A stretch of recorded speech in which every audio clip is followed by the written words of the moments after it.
You know what time it is when you see that intro. Welcome back to the Black Rasslin Podcast, special edition of the Black Rasslin Podcast. I must. It's not every day you talk to an undisputed heavyweight champion that doesn't even live in your country. But we'll get into that in a second. I want to. Brother Math couldn't be here, which is unfortunate because I think the first time I heard about the individual we're going to speak about was from Math. Math would always say, we're doing our BRP 50 every year, and Math is always talking about, can't forget the OJMO. And like, who is I don't know who the OJMO is. He's like, it's this dude from the UK. Don't worry about it. And then he would start sending me clips. And I'm like, all right, this is ill. This is right around the time, the beginning of the Black Rasslin Podcast. And I want to say it was probably about 5 years ago where he's still talking about the OJMO, but then he's talking to me about Michael Oku.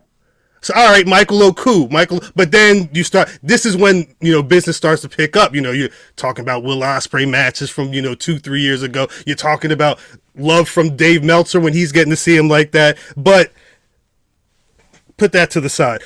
This man is coming up with almost a year of being the RevPro undisputed British heavyweight champion. Title's been since July last year. He's also the only Grand Slam champion over there at RevPro. And not only that, if you go on this man's Instagram, he's got like 4 belts. His lady's holding up belts. He's holding the Purpose Wrestling Championship, the Riot Cabaret Championship, as well as the Jericho Cruise Oceanic Championship. This man is the master of the half crab. And like I said earlier, in some places you know him as the OJMO. Michael Oku, welcome to the Black Rasslin Podcast, my brother. Thank you for being here. How you doing? Thank you for having me. I'm doing great, man. I'm doing great. What an incredible intro, man. I feel so welcomed already. So thanks for having me. You know what it is? It's one of those things where when you hear as being a fan of pro wrestling, and like a fan who over especially over the last like 5, 6, 8 years or something like that, seeing more black pro wrestlers from across the world coming up and being able to be champions and really running these organizations. When you hear about somebody and you don't get to see them on your TV all the time, you have to make sure that you're pulling the right accolades. Like, I hear somebody talking to, because it's kind of insane to hear that you're the only Grand Slam champion over RevPro. I feel like I've been hearing about RevPro for a minute. What is it? Before we get to anything, how does it feel to hold those types of accolades? Your 300 plus days as the undisputed British heavyweight champion, a world title, right? That is a world championship. It is a world title, but by the definition of how we call world titles world championships. Hey. But yeah, it's the British Championship. That's the name of it, and it's an incredible thing to have under my possession and to have won that, to fly the flag, and that's it. The reason I love calling it the British Heavyweight Championship more so than just like it's a world title is if you say, who's the champion in Britain? Mm-hmm. There's one answer, and then it's not like a thing. If you say, here's the world champion, then there's like 12,000 world champions for new promotions that haven't even existed in Poughkeepsie and stuff like that. So for it to be like, who's the number one wrestler in the UK, and it to be myself, and that's what people check out, and then people check out my stuff, is a really cool thing to have. 100%. And even without all the accolades, I mean, for the purposes of people who may only know certain names or certain things, especially coming from, that side of the pond, all I have to say is this is the brother who defeated Will Ospreay before Ospreay left the Indies. And I just rewatched the match earlier today, and Dave Meltzer gave it 6 stars. When me and Matt first watched this match, said, hey, I know there's going to be a lot of great Danielson matches, and the year hasn't even really started, but this feels like one of those matches that's going to, if not top 3, it's got to be the top match of the year for me. You're a couple of months removed from that bout. Have you gone back and watched it at all? Have you thought about that, or have you just been full speed ahead because of your schedule? I have looked back on it. I try my best to smell the roses as best I can, and that match was very, very special. I look at it as I couldn't have done any better in terms of my own personal performance, and it couldn't have gone any better in terms of how it was received from the live crowd, let alone around the world, from the billionaire owners that were in attendance, let alone what people like yourself are saying. So I'm so happy about it, and people will bring it up to me if I go to shows all around the world.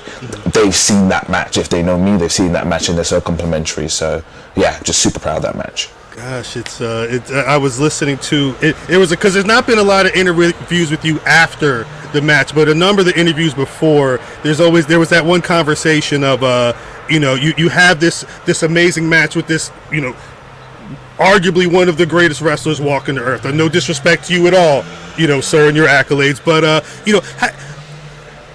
like when you think about what am I going to be doing next, like.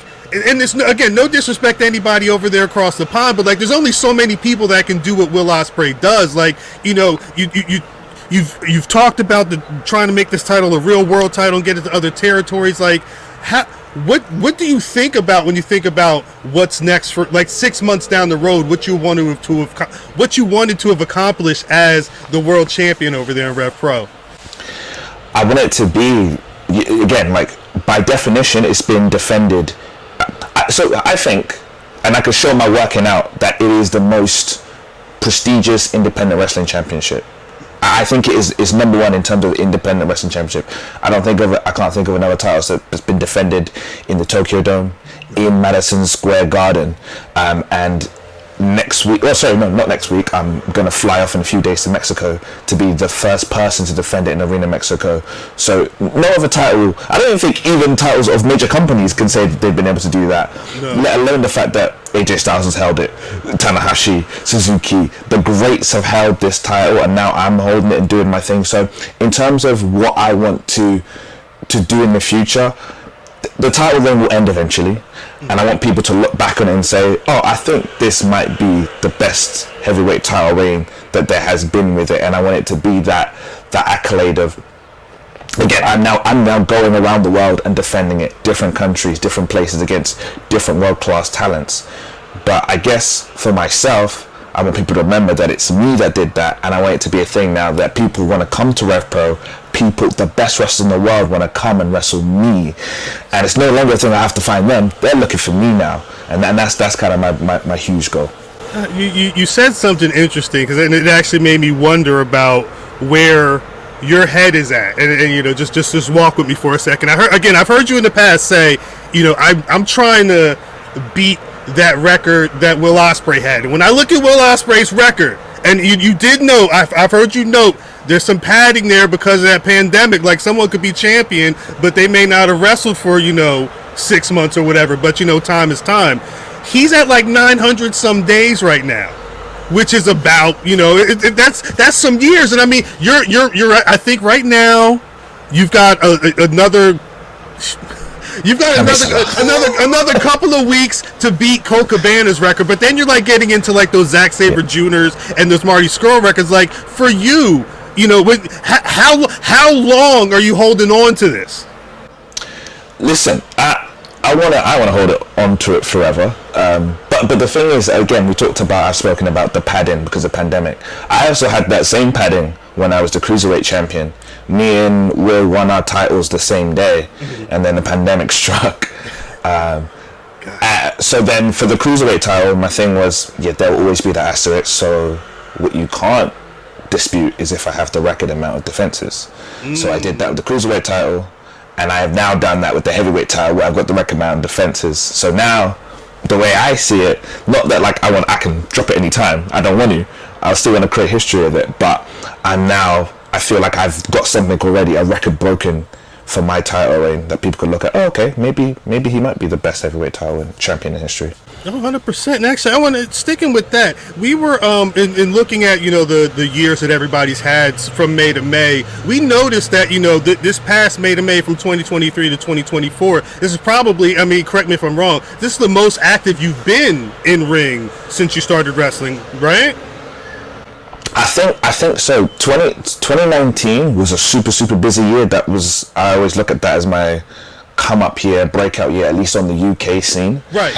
And then the pandemic made like loads of promotions close down, and it was harder to get work as an independent wrestler. So I feel like that year it felt super duper busy, and it definitely was the most I had traveled. I had not been on a plane that much in my entire life. Just going to LA alone, I think I went to LA 3 times that year, and those are 11-hour flights. Right. So the travel was the most intense I had these last 12 months. But hey, that's the life I asked for, and it means that something good's happening if that's the case. No, 100%. Again, I mean, and I mentioned his name earlier, but it was funny for me. Again, shouts out to Math, you know, my BRP brother. But when I heard people talking about you because Dave Meltzer was mentioning your name, it's always fascinating to me, because regardless of whatever anybody thinks or what stock you may or not put in the ratings, that man has been watching wrestling for decades, and when he sees somebody, he knows what the hell he's talking about. You know, I can't think of many times where he's been wrong about somebody. So, but I wonder with you, you know, have you had a relationship with him? You know, talk about it. Has he reached out to you? What do you guys chat on a regular? What's your relationship with Meltzer like? No real personal relationship. The one time I was able to speak to him, well, so I would listen sometimes to his radio show back when I wasn't even a wrestler. So I was very well aware of who he was, what the star ratings was, such and so forth. So then to get the initial 5-star rating a couple of years ago was wild.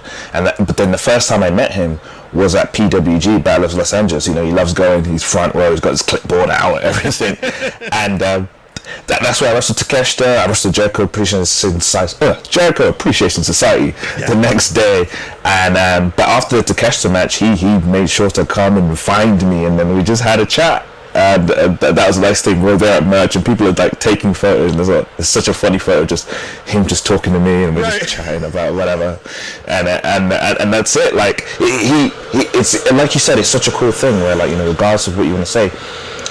Well, I want to say something cool, because he's probably one of the few people, how rare it is that we know that all these wrestling personalities, he's one of the few people who is in, you know, I think he's in his 60s, that actually likes current wrestling. There's a small number of those that like actually really dig current wrestling. So for someone to watch wrestling from the 80s, and maybe I think even the 70s, for him to be big on what's going on and then on huge on what I'm doing, right? I can't deny it's really cool. No, 100%. And again, I when I see that, that's when I know, like, all right, the seeds are being sown. It's not that it's going to happen tomorrow, but at a certain point, Michael Oku's name is going to be getting put more into the stratosphere. And I think it's I was trying to figure out, because I saw you had the CMLL show coming up, but I also noticed at the end of the month you're going to be taking that title and defending it against Anthony Ogogo, who's been on. I've seen him talking. He's been online talking a lot about what he believes he's going to do to you in the ring. I've only known him as being, like, you know, one of the few exports in the earlier days of AEW. He was a boxer coming into the ring. Talk about this upcoming match with Anthony Ogogo and how he's been approaching, you know, this bout against you online specifically. Well, you know, I think Ogogo is. He was signed one of the early signs to AEW, as you said, and it feels like it makes complete sense. Here is an Olympic medalist for his country who wants to become a wrestler. He's got the gift of the gab. He's a hell of a talker, as proved by the things he said to me, and the things, even the feud he had with Cody Rhodes, which, you know, obviously there's a lot of controversial things that were happening during it. But you can see that he's a confident talker. That, you know, you see that guy and you're like, oh, I want to develop him, and that's what's happening. And I feel like it's continuing to happen while he's here in the UK. He's going back and forth doing, you know, the Ring of Honor stuff with Shane Taylor Promotions, and then while he's here in the UK, he's developing. And I think there's no better place to develop than at RevPro.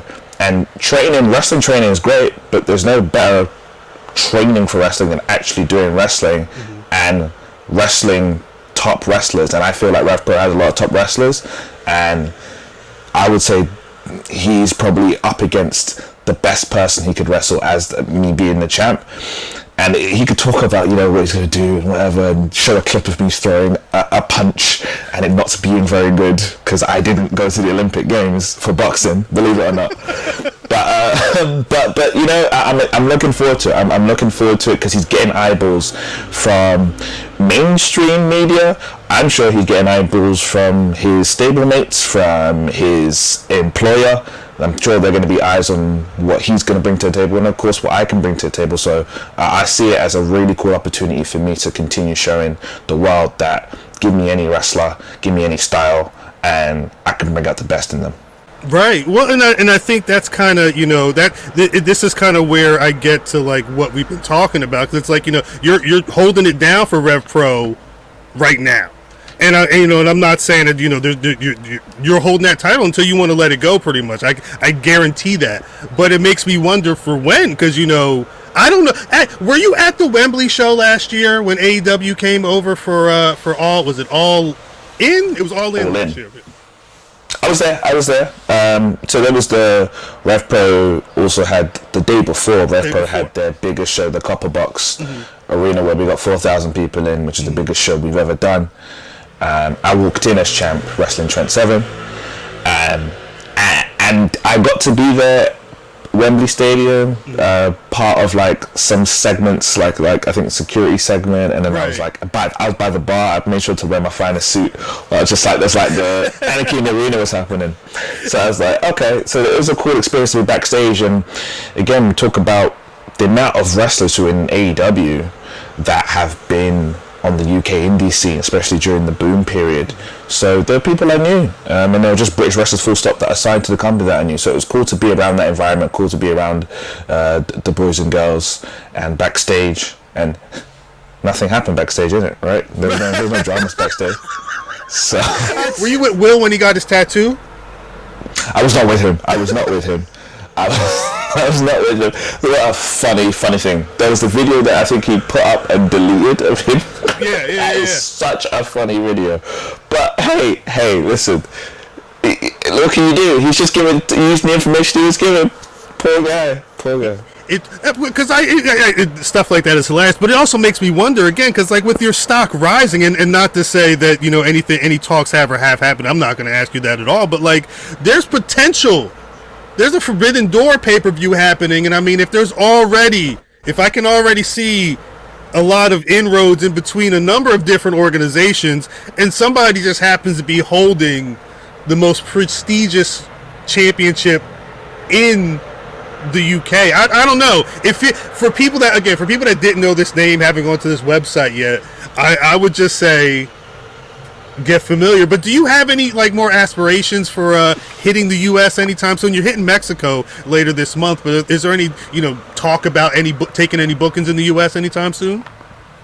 Yeah, I've been doing them here and there. I've been doing a US booking here and there. I would love to make it a regular thing where I'm essentially kind of going back and forth, and maybe that would be my ideal situation where I'm potentially wrestling less in the UK. Maybe I'm a part-time in the UK because I'm busy going around the world.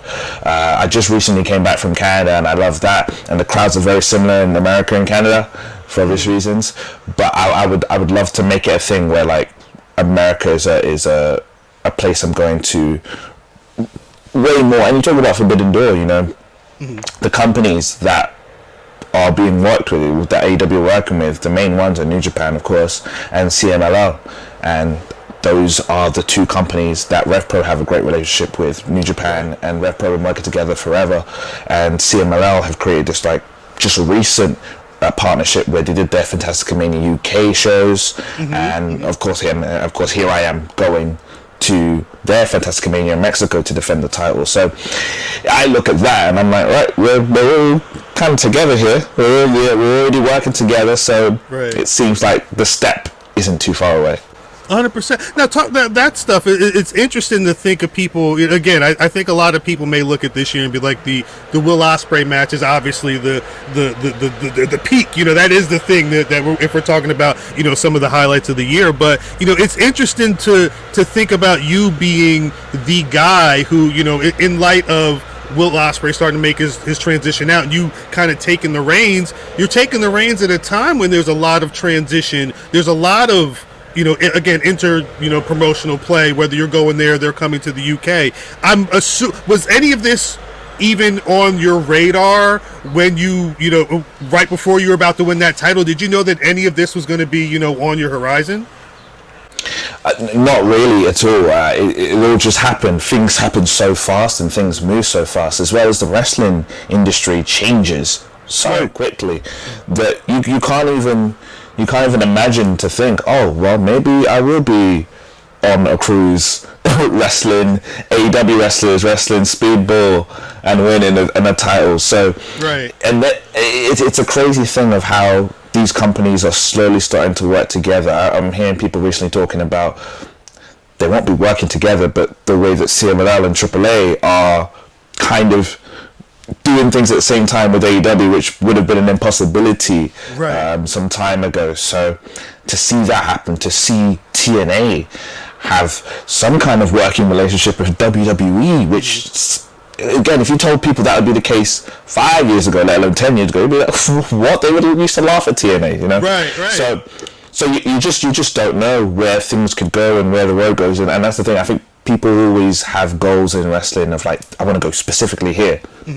I'll be honest, I never really thought that I would be going to CMLL in Mexico. I just thought, that's probably not the style that will go for me, or they won't go for me. Right. But I've taken it, and that's just a reminder for me of like, kind of go where the wind takes you, and if you feel like you're heading in a positive direction, just be ready to take whatever comes your way. 100%. Now, I know it's there's one topic I actually want to get into, and I've been thinking about it a lot, and I don't want to kind of just ham-fist it, but you know, it's you mentioned just now about how they'll react to you specifically. Are you talking specifically being, you know, a black individual, you just, you know, a person from, you know, overseas, like, you know, get into that, you know, what were your thoughts there?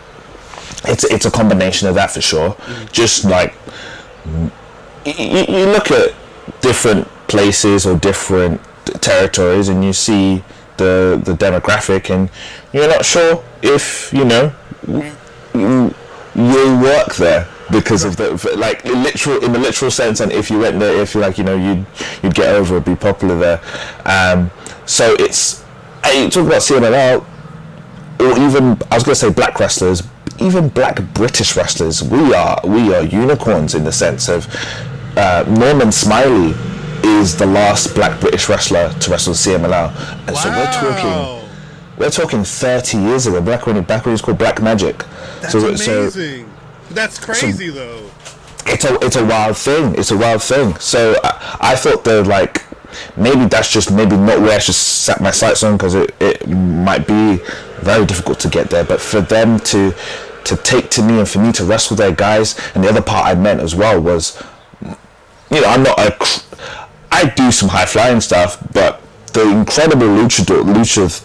I was about to say lucha things, Kalisto style, but the things that they can do, I was like, man, I can't do that. Right. But then just this weird thing happened when I wrestled Hechicero in October, where it felt perfect. It was the perfect pairing, and I felt that I can completely complement their style. So for me to be someone that, yeah, I'm black, so I'm going to be someone that looks different, but the talent had no problem with that. I feel like the fans won't have a problem with that. I feel real comfortable now that will be the case. Right. I'm ready to like show them what I'm all about.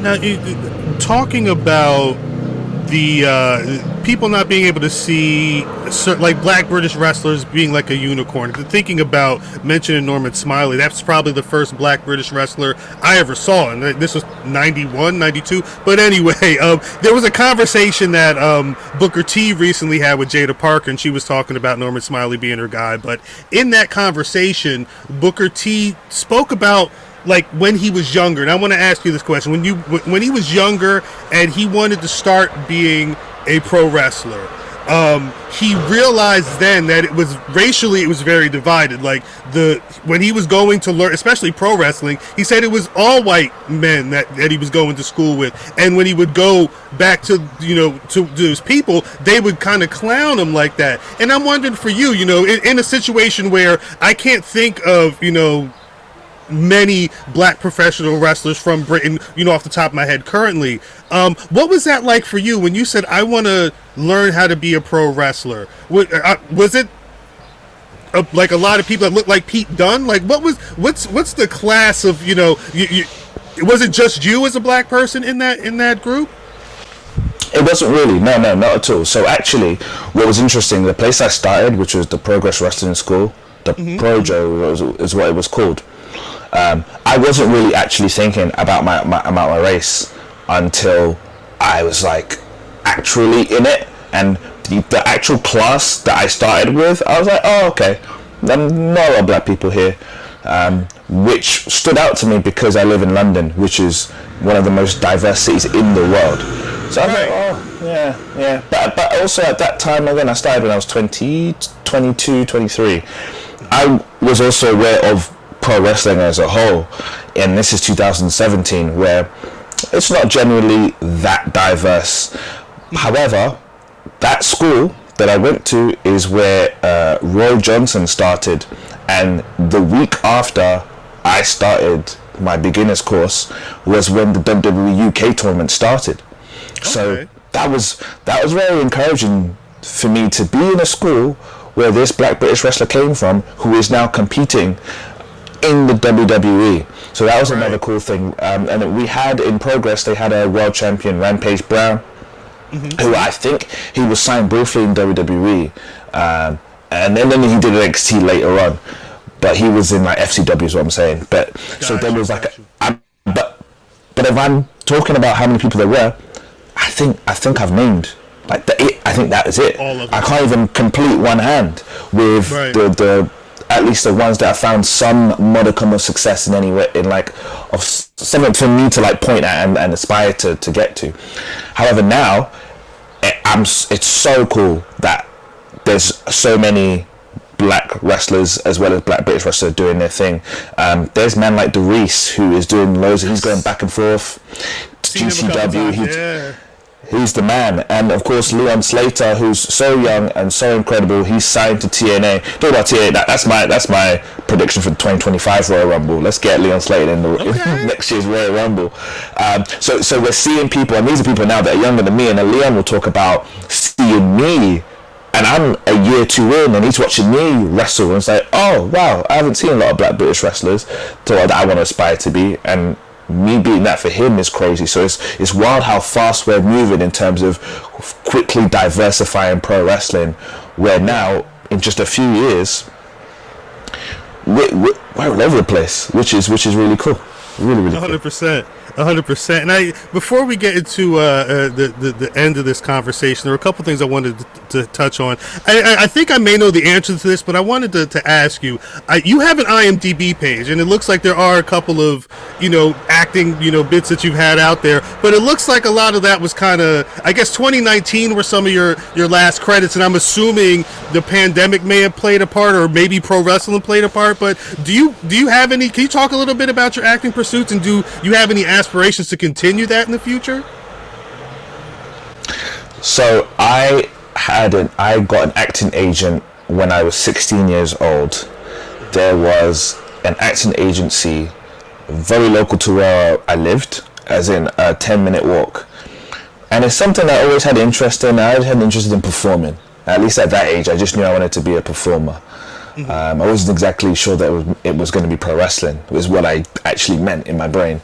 But I wanted to perform, I wanted to let that outlet out. And I found that acting agency, and they weren't looking for people who'd been to drama school and studied it. They were looking for, as they called it, raw talent. Because at that time, Kidulthood, which was a black British film, that was real popular, and that was full of loads of actors who hadn't actually had formal training. So the cool thing was now finding people with that raw talent. So I was signed off of having raw talent, and I was acting for about, I want to say, nearly 10 years, and getting roles here and there, mostly theatre jobs. But it was a struggle. It was a struggle because you talk about diversity and the struggles of being a black performer. I felt like loads of the roles that I was auditioning for were not me. It was be a roadman, be like a street thug, essentially, and that's not me. And also, it's a very being put into a box, as per black people being put into a box. So I felt like I didn't fit what they wanted from me, so I wasn't getting a lot of roles, so I wasn't being really fulfilled. Then I started wrestling, and then things were actually happening for me fairly fast in wrestling. I was becoming more satisfied with that, and there was that period of time, maybe like a year, where I was like, oh great, I'm doing acting and wrestling, here comes a new Dwayne Johnson, here we go. But the acting just wasn't coming that way, so I decided I should probably stop acting and let me put full force, full attention, full focus into pro wrestling. But I did some cool things. Well, and I will say too, it's two things. One, it's a shame to hear that the problems we have over here, where they typecast black people to be the gangster or the thug or whatever, still alive and well over there. But the second part is, and credit to you, because if you go to your cage match page, I don't know how much you look through that stuff, and you look through a lot of the descriptions about yourself, the thing that you're selling is what comes out to a lot of people. And I imagine that the work you've done in acting has helped you be able to accentuate and really put out, the best performers that you want on that side of the world of pro wrestling. So that's interesting. I feel like what acting helps me do is always be conscious of the camera and be confident in front of cameras. But in terms of selling, I'll just put full credit to pro wrestling and me being a pro wrestling fan. My favorite wrestlers, I found the connection between them being that I was always a fellow they're selling. If it was Shawn Michaels, The Rock is my favorite wrestler of all time, but people don't talk about how good his selling was. And he would emote all his facial. In fact, I say how good his selling was. Everybody, the highlight from this last WrestleMania in a 40-minute match was him holding his ribs and his facial. You know what I mean? So he still got it, in that sense. And I believe, again, when people are saying that Shawn Michaels is the greatest of all time, and then they also say he's one of the best sellers of all time, it made me put those two together in my head of like, okay, well then that must be what's most important. And it makes sense to me now that I've done wrestling, and now that I've actually applied that I feel selling is the most important thing in wrestling. You're trying, it's all about making your opponent look good, and if both people are trying to make each other look good, then everything looks good. Yes. So that's, to me, the most important thing in wrestling. And when I was growing up as well, I was typing in YouTube, I'd look at people taking crazy bumps off like spears, and like how AJ Styles took a DDT or RVD took a DDT, and The Rock as well. It was, go flying off a stunner, as we know. So that was always my goal. It's like, how I'm going to make sure that I make my opponent's moves look the best possible. And I feel like that's a reason why I think a lot of people want to wrestle me, but as well, that's why the facials and me being in peril is what allows me to connect with the fans. 100%. I two more questions, because I like hearing that. First, you mentioned earlier you're not a road man. You're not a thug. So, and I don't want to sound like some UK obsessive, but like I've been a fan of music from across the pond for a while, and I was wondering, I was trying to get a read on you. It seems like you're very. I like the way you kind of keep. It seems like you keep things private. I don't want to put too much on you, but it's. I was trying to get a real read on you. What's on your playlist? What are you listening to?